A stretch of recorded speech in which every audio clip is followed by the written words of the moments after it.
Hey, what are you doing creeping around my back door?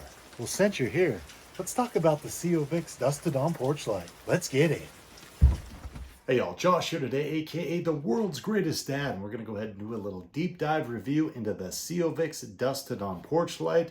We're gonna show you the construction of this bad boy. We're gonna go over all the different modes and operations, and you're gonna be able to find out if this thing gets the coveted world's greatest dad thumbs up or a thumbs down. Now on top of that, if you wanna hang out that long, I'll even show you how I installed this bad boy. So with that being said, let's get started.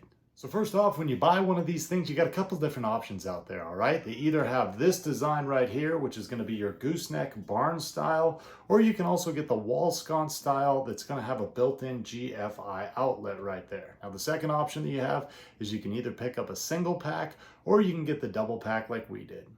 So next up, let's go ahead and talk a little bit about the construction and overall look of this thing. Number one, you're gonna see that it has a nice rust-proof, anti-corrosive, waterproof finish.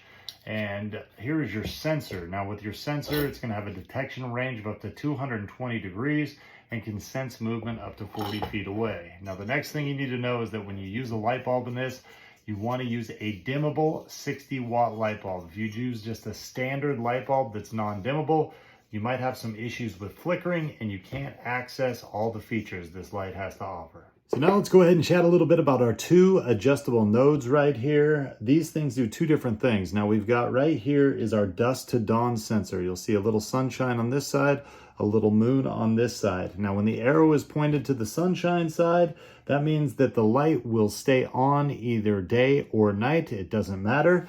And if we go ahead and adjust it over here to the moon side, now this light will not operate during the day and will only turn on during the night. Now, on our bottom adjustable node right here, this is going to be our adjustable lighting modes. Now, if we have it set to off like it is right now, that means that there will be no light until motion is detected. Once motion is detected, it will turn on 100% and it'll stay on for 2 minutes. Now, another option that we have here is we can either turn it to the 30, the 50, or the 70. Now, if we turn it to like the 30, what that means is the light will always be on at 30% power. Once it detects motion, it will boost up to 100% power for about 2 minutes, and then it'll drop back down to 30. Now, if we move that thing to 50, it'll be 50% power until it detects motion, or if we go 70, it will be 70% power, detect motion, boost up to 100%, and then after 2 minutes, go back down to 70. And when you want to rotate between manual and auto mode, we're simply going to flick our light switch up and down a couple times within a couple seconds. You'll see it beep like that. And then we were on auto mode, and now we're going to be on manual mode. And here's how our light looks during the day. All installed.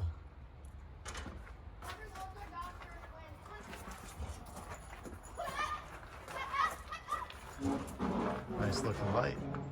So after having this bad boy installed for the past 3 weeks, I gotta say, man, this has been a worthy upgrade from our old porch light that could only be operated from the interior light switch. It's great to come home, step up to our door, have the light turn on automatically so I don't gotta fumble with keys to unlock my door. Plus, it also looks great and the functionality has been pretty decent. Now at this point, you can either hang around and watch me install this thing, otherwise, go out there and get you one. All right, we'll go ahead and do a quick demo of this install. Of course, we've shut our power off, but we always want to make sure, use a power tester. I don't want to get zapped here, baby, all right? Now your setup might be a little bit different than mine, but this is kind of how I have mine all taken care of here. So we're gonna go ahead and get our bracket in first.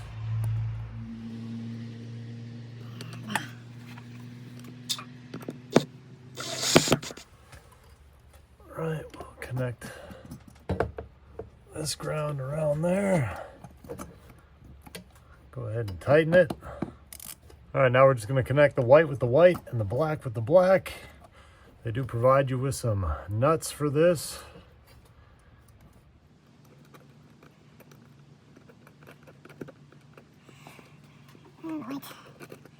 White.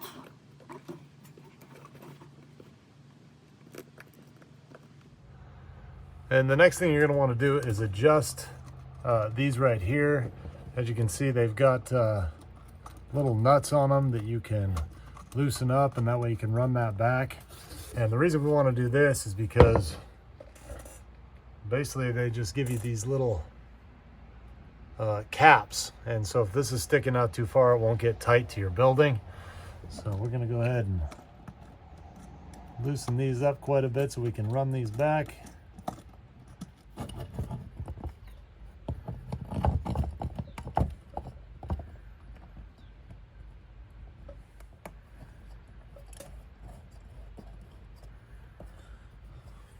And as you can see, unfortunately, we painted for the old one, so I'm going to have to get that painting updated. And next we'll go ahead and put our bottom piece on here. Just going to unscrew this. Put that over there.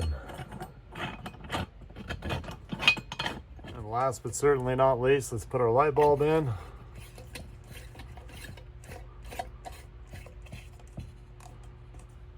We're good to go.